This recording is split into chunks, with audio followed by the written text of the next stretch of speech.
Kehi kakana Taha Kemara ki te mau I tōna poraka Whātumoana. I think what Andrew's taught me is a bit of gratitude as well, so I'm just excited for the little things, I think, yeah.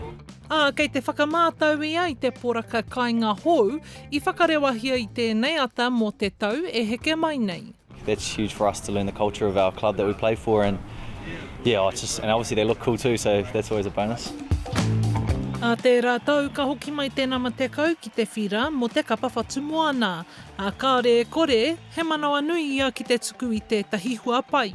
Obviously when you win, you're going to be the hunted, but for us, we're just coming out to attack it. We're not really defending the title. I think we're trying to achieve that again, have that same hunger we've always had.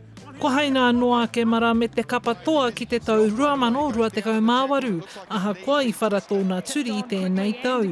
Whai muri tērā, I toa te tīma I te whakataetai.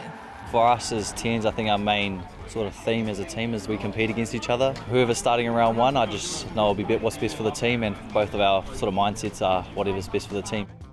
Ko te tau 2026 te huringa tau toru te kau mō Super Rugby.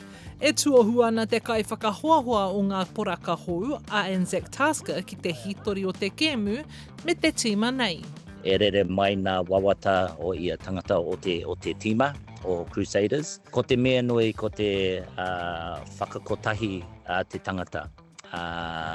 Hei whakanui te kaupapa o whutu pōroa. Kei roto I te whare hou o te kaha. It signifies a cloak called kōrero. I think there's a lot of things that I probably took for granted before I got injured, and there was little things like changing room, being in the changing room with the boys, training, little things come in on a Monday. Sometimes you look at it quite hard when you're in the sort of moment, but it's been a long journey. Still got a bit to go to get to round 1, but man, I'm just excited to be back. E mau tonu ana te whakaaro o Kemara ki te kapa ōpango, engari tēnei wā kei te aro pūia ki tana urunga anō ki te Crusaders, me tana poraka hou I te kaupeka heke mai nei. Hora Kairangi Nicholas, Tahu News.